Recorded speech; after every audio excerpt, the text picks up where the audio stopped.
Well, good afternoon, everyone. Thank you all for coming. My name is Tyler Halstead, the president of the Hooksett Chamber of Commerce. Whether you're here in person or you're on Zoom, or you're actually watching this recorded on our YouTube channel, welcome and thank you for coming today.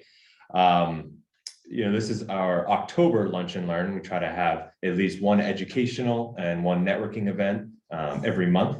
Our board here tries to put together a lot of fun and educational events useful for businesses in Hooksett or people that do business in the area. And today our speaker is Warren Haggerty with the Small Business Administration. So I met Warren a few months ago, and he educated me on some of the programs that they have available. And I said, more people need to know about this. So Warren, thank you for coming today. He's going to be talking about a few of the SBA programs that we have, whether it's the guaranteed loans, network of resource partners aimed at helping small businesses here at the Granite State. And I think many of our members here at the Hooksett Chamber would benefit from taking a look at those. So without further ado, Warren, I'll let you take it away. Okay, great. Thank you so much. I appreciate it. I appreciate the opportunity to be here to speak to everyone. I hope you're all enjoying this beautiful fall day. Hopefully we have a few more left before those white things start falling out of the sky. But anyway, we'll go ahead and move forward. As was said, I work for the U.S. Small Business Administration. I'm an economic development specialist, and I cover Hooksett and the whole Merrimack County, as well as Hillsborough, Sullivan, and Cheshire. So I have another colleague in my office, Miguel Morales, and he covers the remaining 5 counties in the state. So between the two, we have the entire state of New Hampshire covered. So just for information there. I do have some business cards here, and I will leave those for anybody that might be of interest. I also have what we refer to as a resource guide, and I'll just show that kind of as a little prop here. But we'll go ahead and talk about pretty much what's in this. But this is something that'll be available if anybody wishes to get them. You can either reach out to me directly. I'm going to see if I can leave some here at the library as well, and then I'll leave some as well here for the chapter, or the chamber, I should say, to keep on hand if they wish. So that's something that'll be available. Anyway, so we'll go ahead and jump right into it. I work for, again, the U.S. Small Business Administration. It's a federal agency that supports small businesses. We have a variety of resources, many of them free, to support small businesses, as well as some other loan programs that are referred to as guaranteed loan programs, and I'll go into that in a few minutes and kind of give you a little more detail on that. And then some other resources around the state of other partners that we work with very closely that may be of interest to you as well. Next slide, please. So we can not only work with existing small businesses, but also individuals that are interested in starting a small business. We provide support there. And again, as I talk about the resource partners and the loan programs and other resources, you'll see that it's not only for established businesses, but it's also for somebody that's looking to start a business, or even somebody that's kind of kicking the tires to see if maybe they want to start a business. There's some resources there to kind of help you make that decision, and hopefully it is the correct decision. So next slide, please. So SBA, we are a part of the federal government. We have over 1,400 resource partners throughout the nation. So everything I'm talking about today is the same really across the nation. All these different resources are in every state, and all the, like Virgin Islands, Puerto Rico, any of our islands, so to speak, that we work with as well. So all these resources are available across the country as well. We also work with a lot of local resource partners, and I'll touch upon a few of those today. Next slide, please. So as far as resource partners, which resource partner is right for you? Well, that's a decision that you have to make. You can select one or multiple to kind of contact and see which one kind of fits your requirement, your needs, your requirements that you're looking for, and then move forward. And you can work with more than one. So you don't have to just say, oh, I'm just going to work with this particular one and not use the other one, because everyone is going to have a little bit of a different take possibly on what you're trying to do, or maybe be able to help your business in a different way than the other one might be able to. So one of the first ones is the VBOC or Veteran Business Outreach Center. This is an organization that are made up of volunteers. It is geared specifically for veterans, active military, and or their spouses, and adult children as well, I believe. So you've probably seen the slide, but this is really the same across all the partners. They provide free one-on-one confidential business counseling. I know, you're probably thinking, well, free, how good can it be? Well, we'll talk a little bit about some of the background at a very high level of what some of these organizations or these volunteers, mentors, or counselors have to be able to say they have that expertise in small business. They also can help you with your business plan, which is a really important document. It's something that you typically, ideally should create at the beginning of your business, but a lot of small businesses start out, they don't have anything like this. Kind of depends on what your business is, what business type it is. But a lot of businesses, when they first start out, they don't have a business plan, so to speak. They have a concept, an idea in their mind, and they just kind of follow through with it that way. A business plan is going to give you some direction. It's not something you develop at the beginning or halfway through or wherever you end up doing it, and then just sticking it on shelf and letting it sit there. It's an actual living document, or should be, and it can help kind of keep you on the right path, hopefully. Or if you decide to kind of veer off to your initial way you were going, you can modify it to kind of keep you on track from that too. And so you can kind of see where you came from to where you're going today as you move forward. And Warren, we actually did get a question here from Don. So what documentation would an adult child of a veteran need to utilize the VBOC? Just be able to say that they're an adult child of a veteran or active military, guardsman, guardswoman, whatever the case may be. Slide. Okay, so then another organization we have is SCORE. This is an organization made up of in a lot of cases, retired small business owners or semi-retired, or even some of them actually today. When they first started out, they really were primarily just retired small business owners, but now more and more, because of, in some cases, COVID and things like that, people have a little more time that's free, and they want to be able to give back to where, to what either support they've received or support that they've learned along the way, and they've, have done well in their business, and they want to kind of share some of those experiences that they have to help other entrepreneurs or would-be entrepreneurs, so they won't fall into the same pitfalls that maybe they came across, or see some of the advantages of taking, using some of these things that are available. And again, they do the same exact thing, really, that the VBOC does. There's 4 different organizations that are associated with the SBA, and they all kind of do the same thing, but they do it from sort of different angles. These are volunteers that have experience in operating their own businesses, I think, as I just mentioned. They also have some individuals that are semi-retired or working that are subject matter experts. So if you needed somebody, we'll say as an example, maybe you wanted somebody to look over your website and see if it's working the way you think it's working or the way you're hoping it's working. They have an individual that is donating some time that he can actually review your website and maybe give you some suggestions on how to make it better, or if it's fine, if it's hitting everything that you're looking for.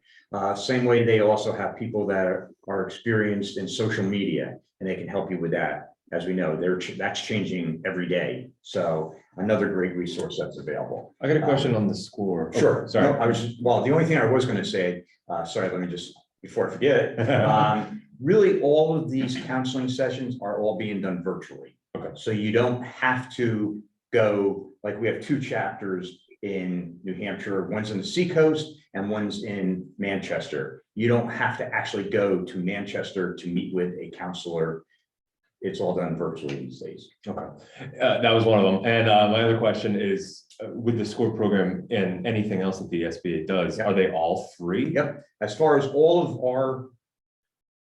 of the one-on-one counseling is free, that the actual counselors or SBDC is the other organization I'll talk about. They refer to themselves as, they refer to themselves as counselors.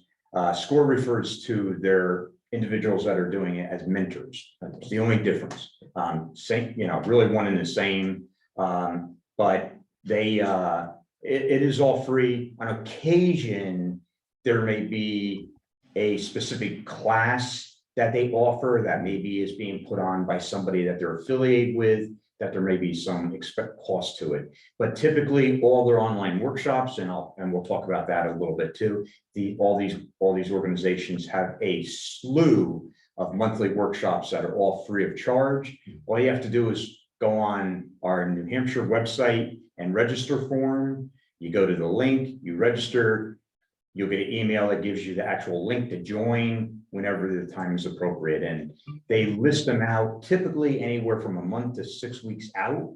So you can kind of plan if there's a specific one that you want to attend or join, you can say, oh, it's going to be, 2 weeks from now, and you can set time aside, hopefully, to join these. Most of these workshops are about an hour to an hour and a half typically, and they cover the whole gambit of small business related topics. And all you have to do is sign up at the website. Exactly, and it's free of charge. Right. Or you can go to their website itself. You could go to the specific SCORE, SBDC, Women's Business Center, whatever. You can sign right up on their website too. Same thing, you're going to sign up for a class, you're going to register, and then you're going to get a link to actually attend it. I feel like more people need to know about that. It's an enormous resource that's available, and especially as for entrepreneurs, it's pretty lonely lifestyle, right? You're all by yourself. So there's so many resources that are available out there, and they're all from people that live or work in New Hampshire. Absolutely, absolutely. So they know and the big thing is too, right, like you said, they're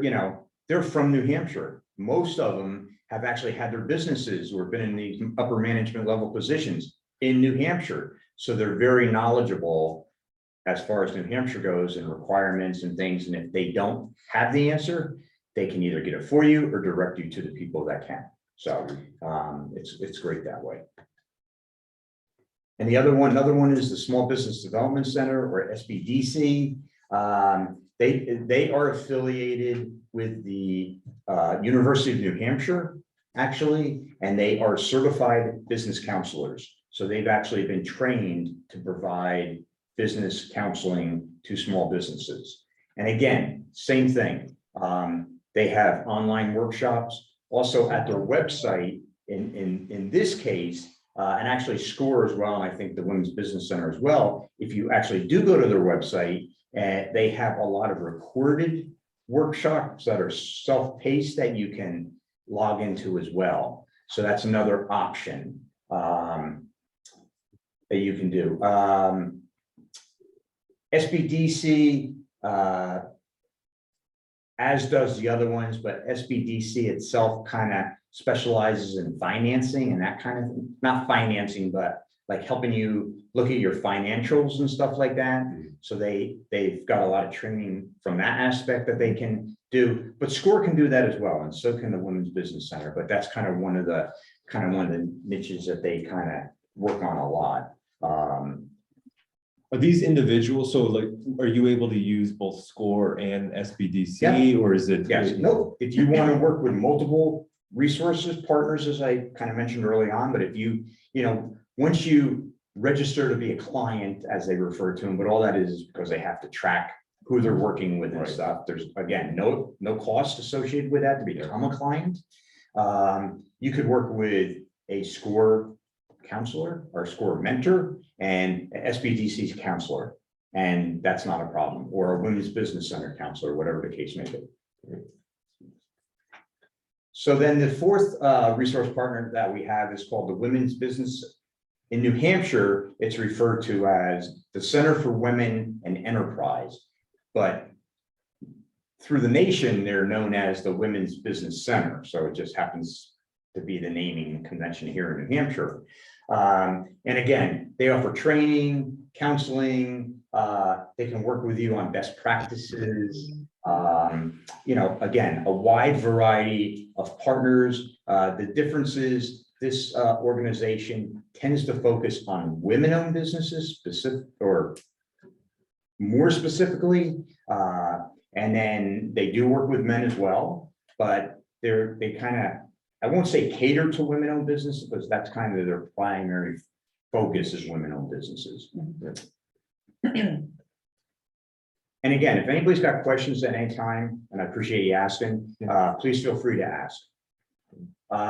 So this is going to talk a little bit about the loan programs a little bit that SBA has. We'll on occasion get a call and somebody will say, hey, I want to talk to you about getting an SBA loan. And so we're saying, great, we'll give you the information about it, but SBA does not make loans directly. We do not have any direct loan programs for starting and growing businesses. Now, let me just step back for a second. Since the pandemic, we have a whole nother piece of SBA that's referred to as disaster group. And so because of the pandemic, there was a national disaster, economic disaster declared nationwide. So SBA was tasked with providing funding to support small businesses and hopefully help businesses maintain or at least survive at the very least through the pandemic. So a couple of and there were a few others very specialized programs, but two of the main programs that probably most people have heard about, whether it be on the news or it be in a newspaper or just by word of mouth, has been the PPP or Payroll Protection Program. And that was a program that was handled through lenders, but the funding came from SBA or from the federal government. The other program is called the Economic Injury Disaster Loan, or EIDL. And this is a program that is available whenever there is a national physical disaster happens where buildings, businesses, homes are destroyed. But in this case, it was designated specifically for the pandemic. So businesses could apply for an economic disaster loan to help them hopefully maintain where they were prior to the pandemic. That was the whole concept behind the EIDL loan, was to help them, not to help them necessarily grow their business or expand, but to help them maintain where they were prior to the pandemic. And that's what those funds were for. And they could be used for very specific things. And it covered a lot. The PPP program, I'll step back just for a second, was a little more focused where you could use it to pay payroll of employees, payroll of the owner of the business. Even if you were a single person-owned business, you could apply for a PPP to cover your normal salary. There was some confusion about that, especially early on, because things kind of changed as the PPP program matured.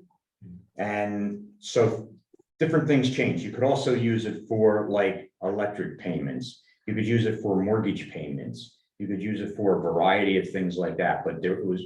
But that program was intended to have the funds 100% forgiven if you use the money as appropriately defined.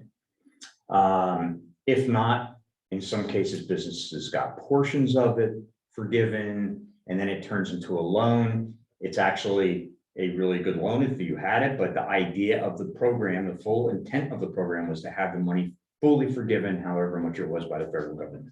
So basically it turned into a grant as long as you use it appropriately. If it did turn into a loan or has turned into a loan, I guess the good thing is it carries a 1% fixed interest rate for 30 years. And there's no prepayment penalty. You can pay it back at any time.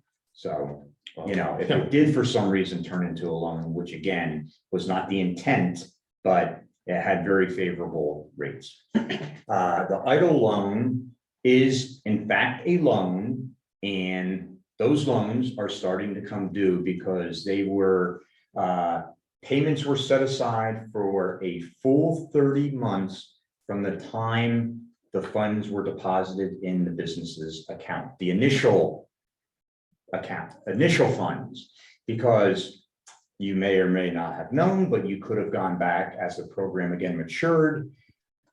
You could go back and request additional funds if you could prove that you needed additional funds up to certain maximum amounts. So that program, again, from the initial deposit in your account, it was deferred for a full 30 months, although it did accrue interest during that time. And again, so those payments are all starting to come due within the next few months, probably November, December timeframe. And then after, between the first of the year and probably the middle of next year, most of them, I would imagine at that point in time would be fully, in the process of being paid back. So both the PPP and EIDL are no longer. That is correct. They have both been shut down for quite some time. Yeah. Okay. Yeah. As far as the payments on the EIDL, it is a 3.75% fixed interest rate again, which is a fairly favorable rate. And it is a 30-year. Again, there is no prepayment penalty. So at any point in time, if your payment, say it's $100 a month, and you decide you want to pay $1,000, you can do that, and there's no penalty to do that. Or you can just pay it off.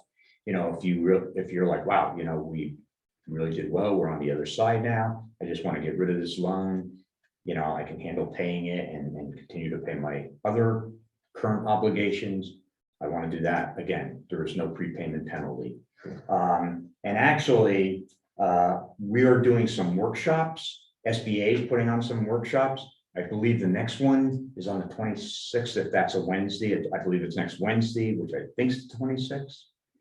I hope 26. Okay, I was hoping, but at 9 o'clock, and it'll kind of walk you through the process of starting to set up. You can set up recurring payments if you want, and you can just have it attached to your checking account if that's how you want to handle it. So you're guaranteed not to miss a payment, or you can do it, you can just set it up where you're doing your own payments, on a monthly basis or whatever, but they are monthly payments will be due. And you also can set it up so you can monitor your account. You can see how much you owe going in and how much you're paying it down. So something to be aware of. But this particular workshop, and I think there's only one more right now going on, but I think we've also recorded it. But if you're interested in getting an idea of what that process is and what you really should do and how you should handle it, and you're going to start needing to pay back that in the near future, I highly recommend you attend that, and it'll give you, we're walking people through the process of setting that up and knowing where to go and all that kind of stuff. So as far as loans, so there's really two buckets of SBA loans that are available. One's called a 7A, and there's a whole variety of loan products, different kind of names. There's like, there's working cap. You can get a working capital loan. You can get a seasonal loan. So, it's available when you need it during whatever season it is, that is your primary season. The funds are available. So there's a wide variety of them. And so how do you get these 7A loans? Or as you can see, there's a community advantage loan with a maximum amount that goes up to $250. The other loans, these are for the one that's on the screen now is for underserved markets specifically, but it's all part of the 7A program. There's another program called the SBA microloan, and that's handled through intermediaries that receive a pot of money from the SBA that then in turn makes loans to small businesses that may not necessarily qualify to get a commercial loan through a commercial lender for whatever reason. It could be a new business, could be a risky business, it could be a, whatever reason. And the microloan program has a little bit more flexibility in terms, requirements, repayment time frame, things like that as well. So you don't want to settle for a micro loan if you're looking for, if you need $200,000 for your business, you don't want to settle for a loan that's 50,000, a micro loan maximum 50,000, or if the lender says, well, you know, we can't do 200,000, but we'd be willing to do 100,000.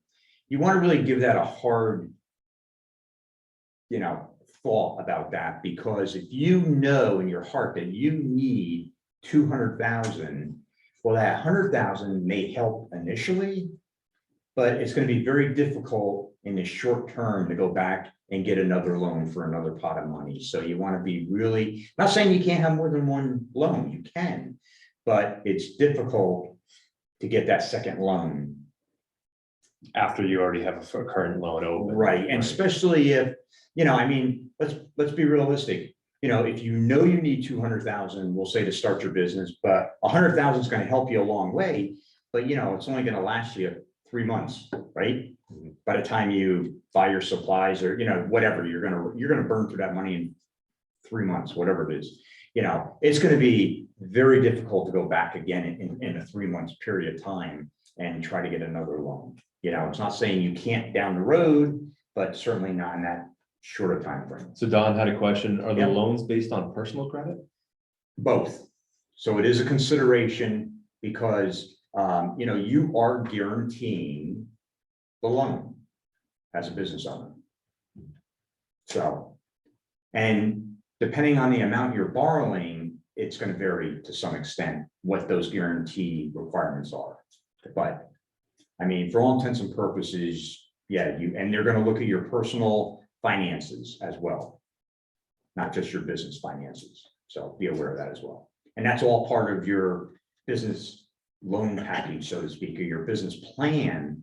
That's a big piece of it, is you're going to want to have that kind of information in your loan package. So when you go to a lender, and the resource partners that we discussed just earlier, just prior to this, they can help you develop that loan package. So when you go to a lender to request funds, you're going to really have a lot of the answers that the loan officer is going to ask you right there, you know, because you've kind of done this whole plan, you've really reviewed everything. And so when they say, hey, you know, what exactly are you going to do with your money? Or how do you expect to pay it back? Or, you know, how much is that widget you're selling versus that, you know, raw product that you're buying to make that widget? You know, so what's the difference between the cost to you versus, you know, what you're selling it for? You're going to need to know all that information when you talk to somebody who's going to consider loaning you money, right? And one way to think of a business plan is, you know, if you're looking to drive cross country, most people, some people are going to be a little more sporadic, but most people are going to map it out, have a plan. I'm going to go here first, and then here. And, you know, I'd like to see this place and this, you know, they're going to have an idea. So they're going to kind of have a, if nothing else, a plan in their mind.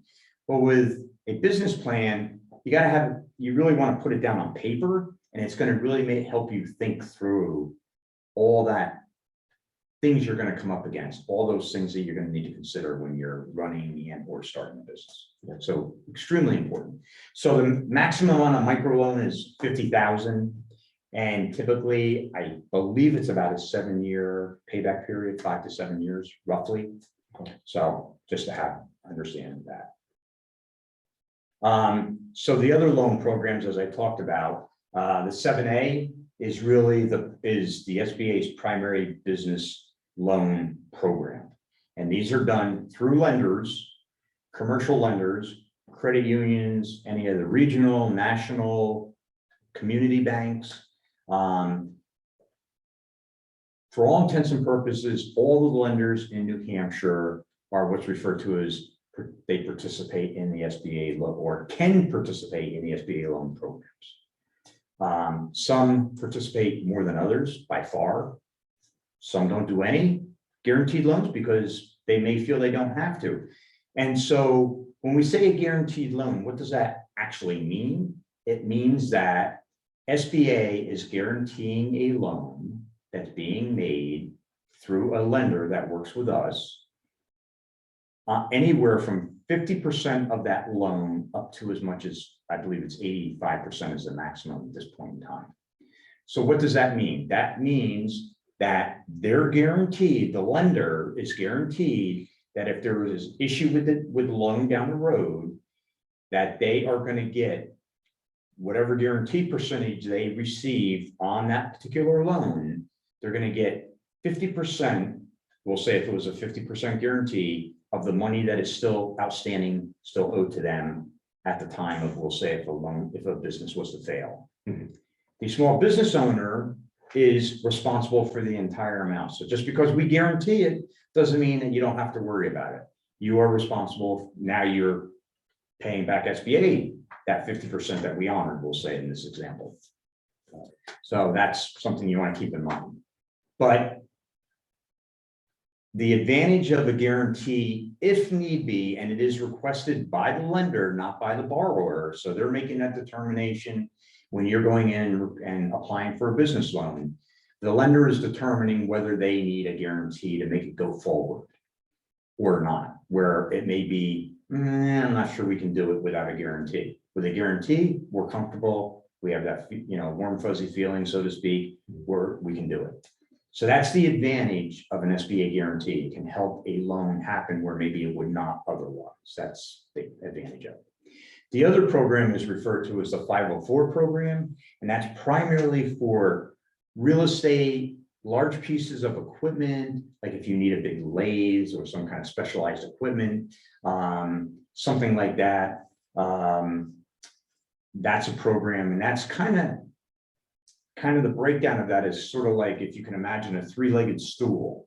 So you as the borrower being one leg, a commercial lender or credit union being another leg, and then what they refer to as a community development corporation. Some are called councils, but it's a business or organization that helps with the funding.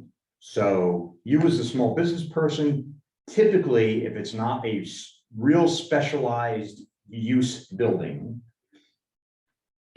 is required to put up roughly 10% of the overall cost of the building. So if you're buying the building, if you're doing major renovations to it, you're buying a piece of property, you as a small business person is required to put up roughly 10%. If it's a very specialized situation, it can be as much as 20%. So then the other 90% is then split between the community development company and the commercial lender. And they take 50, it's 50-40. The commercial lender, if I have it right, takes the 50% pot, and the CDC or the Community Development Corporation would take the 40%. And they fund that other piece of that project. So as you can see, for a small business, from a small business perspective, trying to buy a piece of property, trying to build a building, doing a major renovation to a building, where you only have to put in 10%, that is huge. Right, where standard one would be at least 25, right? 20 to 25% on another loan, right? Yeah, right. And I mean, you can, some people, you can use, there's certain 7(a) loan programs that are kind of used for that as well in some cases. It really depends on the dollar amount. Okay, is going to be a determination. And then one of our real programs that are used quite frequently is called the SBA Express program. That carries, as you can see, it carries a 50% guarantee on that. It is a streamlined, it's an expedited loan process for the lender, so they really like it if it fits for what they're looking to do, and if they're comfortable with that 50% guarantee, which they are quite often, and it has a maximum amount of $500,000. So it still is a huge pot of money that you can get through that program. So again, increases your chances of securing a loan, right? You're going to a commercial lender, you're going to sit down with a loan officer, or you're going to submit it online. These are typical things that a loan officer is going to want to see when you come in the door looking for a loan. Your business plan, as we talked about earlier, expense sheets, your financial statements, financial projections, things like that, especially if you're a startup, they're gonna wanna see projections, right? I mean, a lot of times, it's like throw a dart against the wall and where it hits, is that projection that you're looking. So our resource partners can sit down with you, help you develop your business plan, give you templates, work with you to develop it, help you with your expense sheets, help you with your financial statements, help you create them if you don't know how to. Help you do financial projections, which is, especially if you're a new business and starting out, that is a huge undertaking in some cases, because you have no clue how to project. You know what you want to make 3 months down the road, a month down the road, 3 months down the road, 6 months down the road, a year down the road.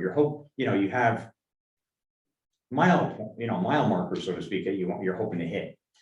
But are they realistic? And that's the thing. When you go into a lender, you don't want to have these crazy projections and these crazy thoughts that you're gonna, by year one, you're gonna be, making $500,000. You might have a business that will do that. I'm sure there are some, but typically, you want to be realistic when you're doing these projections and things. And the resource partners can kind of keep you honest, so to speak, and help you realize that maybe what you are hoping for may not really be a valid achievement initially. Not saying it can't be down the road a ways, but it may not happen as fast as you're thinking it'll happen. So we have some Miguel Morales that I mentioned earlier as my counterpart. He is our veterans officer. So if you had any questions as far as veteran related programs, as far as SBA, most of us in the office can answer the questions for you anyway, but he's really the guy to go to. He works very closely with a slew of veteran organizations across the state, as well as works closely with veterans as well directly, and really kind of helping them connect with the right organization that best fits their needs and things like that. So as you can see here, on loans for veteran borrowers, there's zero upfront guarantee fee. On an SBA Express loan, there's no ongoing guarantee loan fees. In some cases there are with some programs, and that obviously gets passed on to the borrower, and that's part of their payments. So right here, as this says, and I hope I wasn't incorrect in saying that an adult child, but I'm pretty sure they qualify as well. I could be wrong because I don't see it here, but I believe they are as well. Certainly Miguel or any of us could clarify that for sure. But certainly a spouse, whether it be current spouse, a widowed spouse of a service member or veteran, and this is the whole really gamut, whether you're active duty or you're discharged, you're a reservist, a full veteran where you're out of the service or whatever the case may be, qualify for these business loans. So a little bit on loan eligibility requirements. Again, it's, where does the business receive its income? They're going to look at, what resources are out there that their income's coming from. Again, it's going to depend on what you're selling or what you're providing, right? Whatever that service or that product might be. The character of ownership is very, very crucial when you're sitting down and meeting with a small bit, a loan officer. You've got to kind of get them on your side to some extent. There are some lenders that they just punch in your financial information, they get your credit scores, and if you're below a certain credit score, they won't even talk to you. If you're at a credit score or above, they'll talk to you. But there are other ones, that are willing to work with you a little bit and can, there is, and I apologize, I don't know what that number is, but there are certain numbers as far as credit score wise goes where you wouldn't be considered just because your credit score or the business credit score is not, up to where it needs to be. And, basically what they're going to say is, go back, work on that, try to, get that credit score built up some, work with somebody, maybe if you haven't already, from one of the resource partners that can help you rebuild your credit a little bit, and then come back, and we'll take another look at it. So most businesses in New Hampshire, and I don't know what the number is, but I would say it's certainly at the very least 99% of businesses in New Hampshire qualify as small businesses.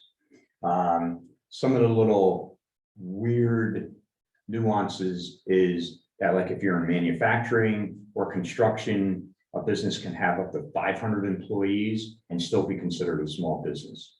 Most businesses, it is based upon the annual dollar receipts on a 2-year average basis.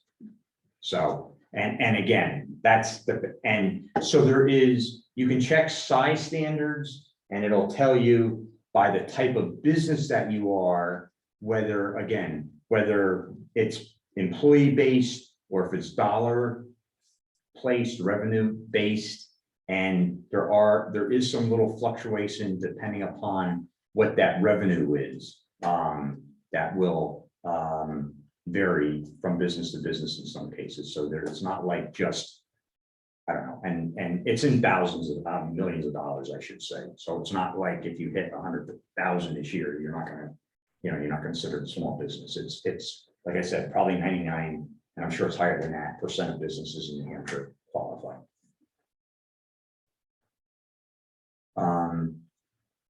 One other thing, we don't loan money to nonprofits. You have to be a for-profit business to be able to qualify for loans. Okay. Some things that are not ineligible or not eligible for SBA financing, as you can see here, anything that's gambling or speculative. Real estate investments. So actually I had somebody that was interested in borrowing money to buy up some homes, renovate them, and then for like affordable housing type of things. And we can't do that kind of thing. That's not something SBA, our requirements allow us to do by law. Anything in the lending activity. So like if you are, with the exception of, we have some, as I talked about a little earlier, the microloan program where we have some intermediaries that get a pot of money from SBA that then reloans it. But that's a totally different circumstance. They're being vetted, and it's a very special program for that specific purpose. And it's to kind of help get funds out there to some of the underserved markets and things as well. So that's what that program's all about. But just somebody that wants to get take a loan out and then make loans to other people, that's completely out of the way.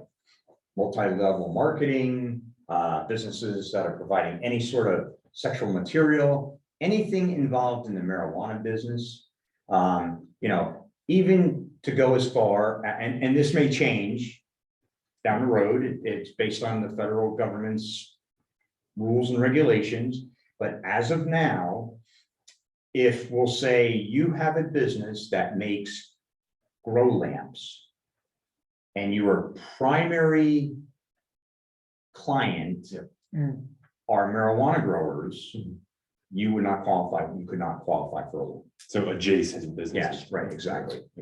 Now, were these only for financing? Would you guys can they still use some of the partnerships? As far as like a marijuana business particularly, or any of these? I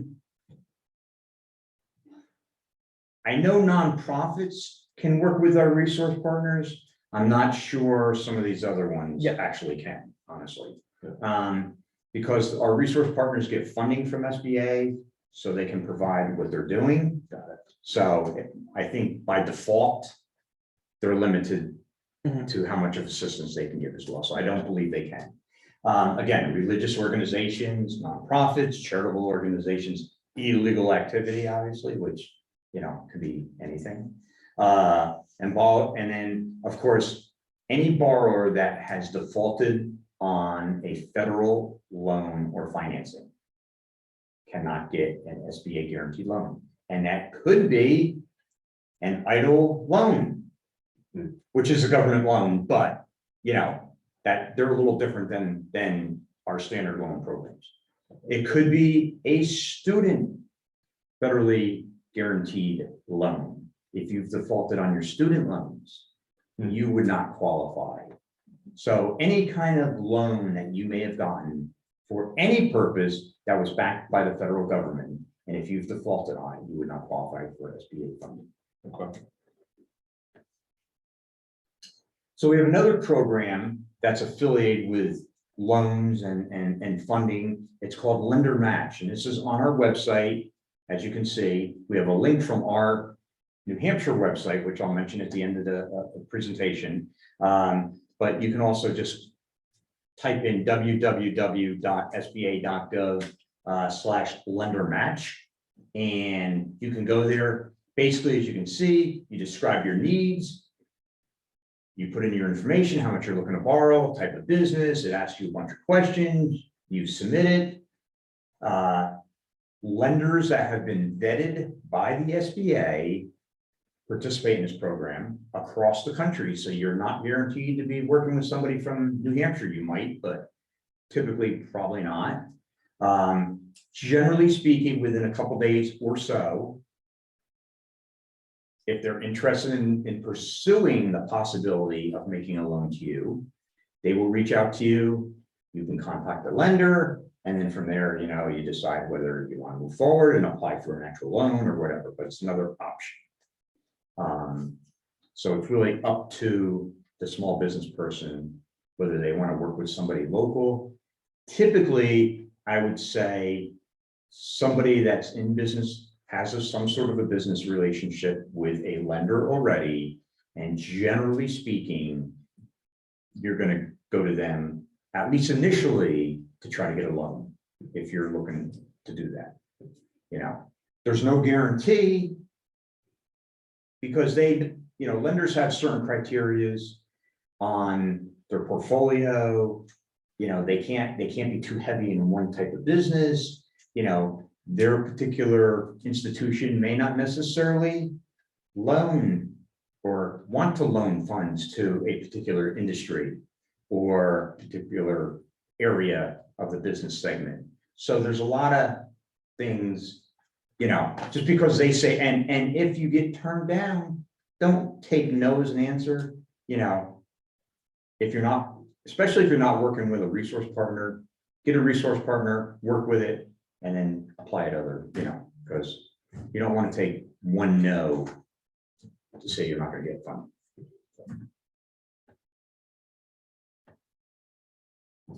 So federal contracting. So after a business has been up and running and successful for a while, another thing to be aware of is federal contracting can kind of, it's not a big, it is work to get into government contracting.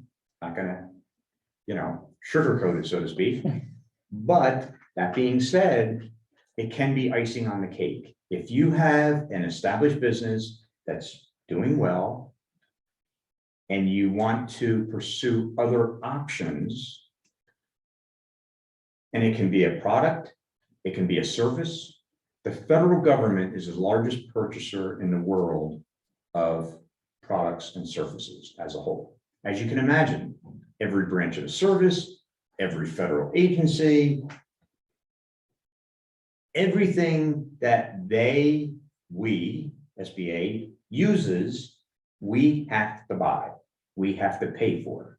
If somebody comes in and cleans our space that we're located in, we have to pay a maintenance crew, a cleaning crew to do that. It's not like at the end of the day, we all grab mops and brooms and vacuums and do it, right? We come in, we're fortunate, we come in and we have a nice clean workspace every day. So, you know, all those things have to be done by someone. So government contracting is, just another avenue to grow your business in a different area. And if you want to learn more about it, you can go to www.sba.gov/contracting, and there's information on there about it. We have some very specific loan programs for contractors, contracting line of credit, things like that. So there are some very specific programs that can help out that way. We also work with some partners that can help if you're looking to get into government contracting as well, kind of help you through some of the, I won't say landmines, so to speak, but along the way that hopefully is a little smoother process in some cases. Next slide, please. So really the primary one, and these organizations, again, are located in all the states across the country.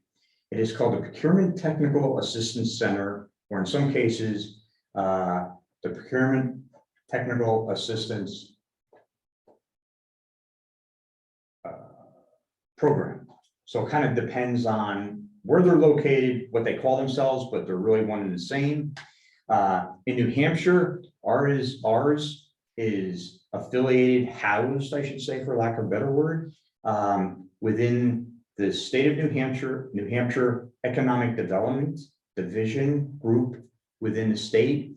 And there is a particular office, and that's what their function is to work with small businesses to get registered. There's a whole process. You have to be registered in certain databases and have certain, cage codes and DUNS numbers and, all kinds of information. And it all has to be in this system. So a contracting officer from a federal agency will say, if they're interested, and they have to do research when they're looking to post an opportunity. And so there's a whole process that they have to go through. And so, they need to see that there are small businesses in New Hampshire or across the country that can provide whatever they're looking to get, whether it be a product or a service. And so they have the ability, depending upon, there's a lot of very special classifications. There's 8A programs and disadvantaged small businesses and veteran-owned small businesses, women-owned small businesses, a wide variety of certifications that a small business can get. And they have the ability, if they can show that, we'll say there are enough veteran-owned businesses that provide that particular product, we'll just say it's a product, they can say, I'm only going to allow small businesses, and they can say in New Hampshire to bid on it. They could say in New England to bid on it, or in the country, but they could limit it to just veteran-owned businesses. And for the most part, the VA does that. Okay. They only, unless they absolutely can't get it anywhere else, only work with small business, veteran-owned small business. So, but they can help. The PTAC, Procurement Technical Assistance Center, can help you go through that process. Again, all you have to do is become a client. And again, there is no charge to become a client. It's just the way that they track you as a business and assist you. And they have counselors that can work with you one-on-one to get into these databases, to get into these systems. They can even help you develop a profile of the type of opportunity you might be looking for. And it'll go out there and search through all these governmental databases to see if there's a match. And if there is, it'll send you an email with a link to that match that you then have the opportunity to follow up on at your discretion. Just by being in the system doesn't mean you're going to get government work. You have to look for it. You have to pursue it. It's not just going to drop in your lap, so to speak, once you register in the systems and all that stuff. So it's something, it's something to undertake, but it is a different way to kind of grow your business. So just some contracting dollars here, just to kind of give you an idea what kind of money we're talking about. Small businesses, there are requirements too. Federal agencies are required to, of all the contracts they burn, these big corporations and things, are required to trickle down 5% of that to small businesses as a whole, which is, you can imagine on $1 million, 5% is a lot of money, right? And some of these contracts are multiple millions of dollars. So as an example here, government contracts, again, this is as of 2021. Small businesses received $452.7 million in government contracts or government.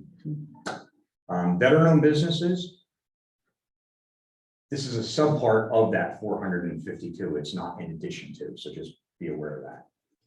Better known businesses, 67.5 million. Service disabled veterans, 41.8, and it goes down. Hub Zone, which is a very specific certification program, and I'll just touch on it real quick because I know we're probably getting kind of close to our time frame. But it is a area or a location specific certification. So Coos County, and I believe Sullivan this year, Coos County has been for quite some time, is considered a hub zone. And what that means is it stands for historically underutilized business zone. So it typically is a depressed or a lower income area is what identifies it. And it's identified by the US Census, and so it changes every so often. But so in New Hampshire, if you're not living in those counties, it can be very difficult because there are some very small pockets. There's a small pocket in Nashville as an example, but literally one side of the street can be a hub zone identified area and the other side's not, literally.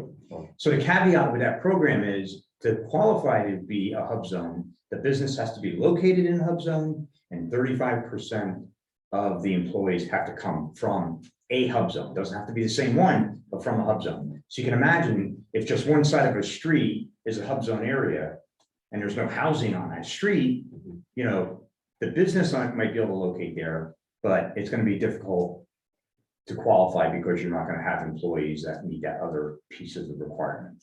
Right. Did have a question. Okay. Can you explain what is considered a disadvantaged business, small disadvantaged business? It's based on income of the area typically. Income of the area. And So- 8A is the same.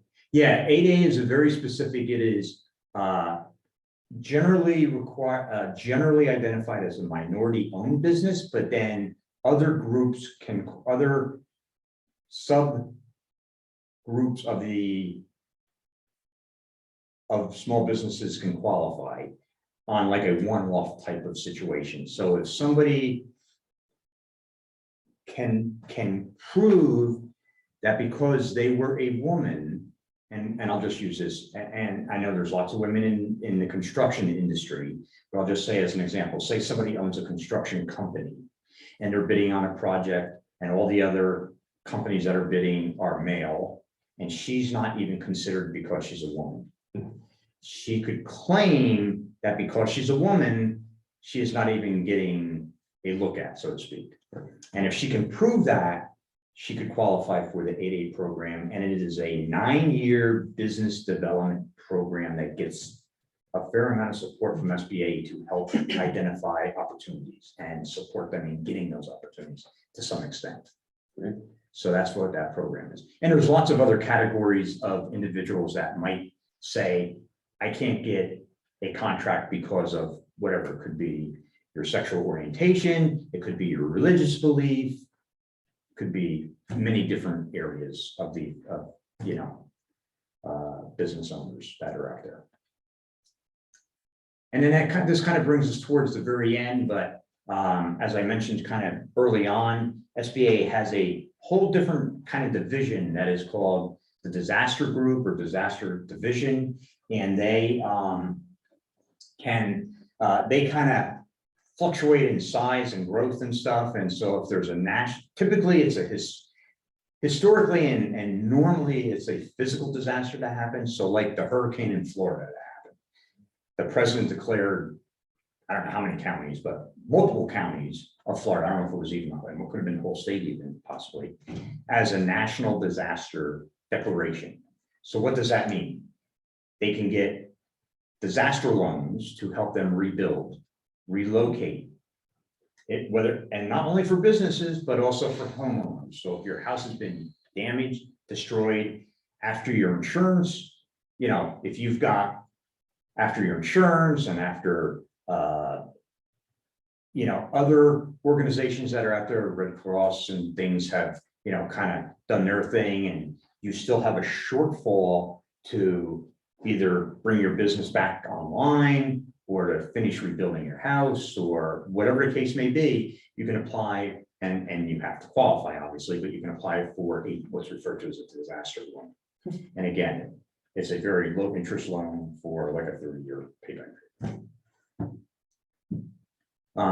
Talks a little bit about, as we said, real estate, personal property, economic injury, which is what the pandemic was geared towards, machinery and equipment, inventory, and then in some cases, if the primary owner of the business or primary person in the business is a military person that gets called up, maybe they're National Guard and they get called up for a year to go serve.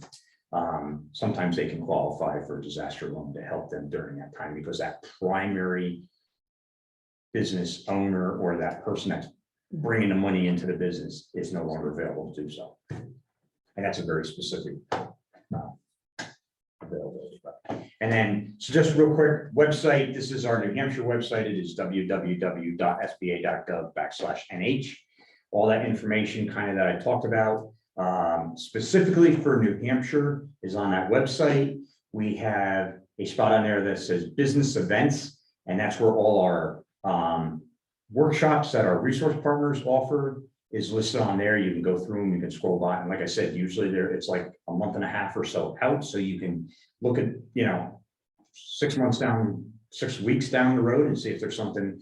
But it's everything from marketing to QuickBooks to social media. I mean, there's should I have a business? Should I start a business? Whatever, a lot of stuff. If you have questions, you can, 2 different ways you can reach out to us. We're working remotely the bulk of the time, but we monitor our websites, or we monitor our phone and our email address. The email address is New Hampshire, spelled out as one word, _DO, like district office, @sba.gov. You can put any question in there and somebody will get back to you typically within a couple hours or so, typically at worst case scenario, generally within the same day, unless something really is crazy going on. Or you can call our office number and leave a voicemail and we'll return the call, and that's 603-225-1400. Or if you want to reach out to me and you have a specific question, I'm happy to try to help you out. My name is Warren Haggerty. Again, it's Warren spelled out .Haggerty, and that's HAGGERTY @SBA.gov. Well, Warren, thank you very much for the presentation today. It was great information, definitely very useful for all of our Hooksett Chamber members here. I know we had asked questions as we were going along. We're getting some claps from the audience. I guess I have one last question before we let you go. What program that we talked about, whether it's through your partner programs or the loan programs, do you think is the most underutilized that should be used more often? SBA as a whole. Yeah, honestly, as much as we try to promote SBA, we still run across a lot of people that say, wow, I've never heard of them, or I wish I knew about them 10 years ago, or whatever.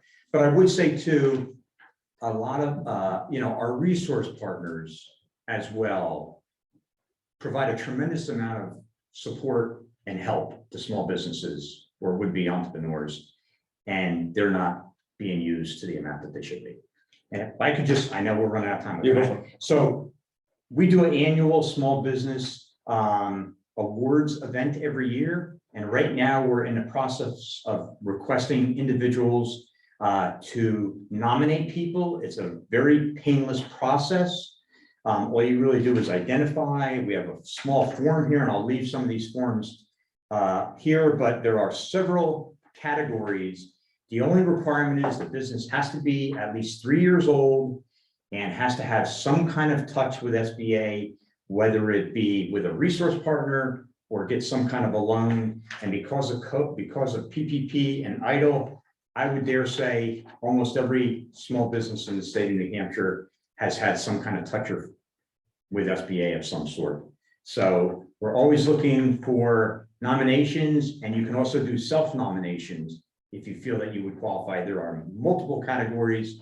And again, I will leave some of these here. And if anybody wants to follow with this, if not, you can send me an email. I'd be happy to send you the form as well. And thank you so much. Sorry, took so long. No worries. Thank you so much again, Warren, and thanks for everyone that was able to attend our October Lunch and Learn with the Hooksett Chamber of Commerce. Have a great day.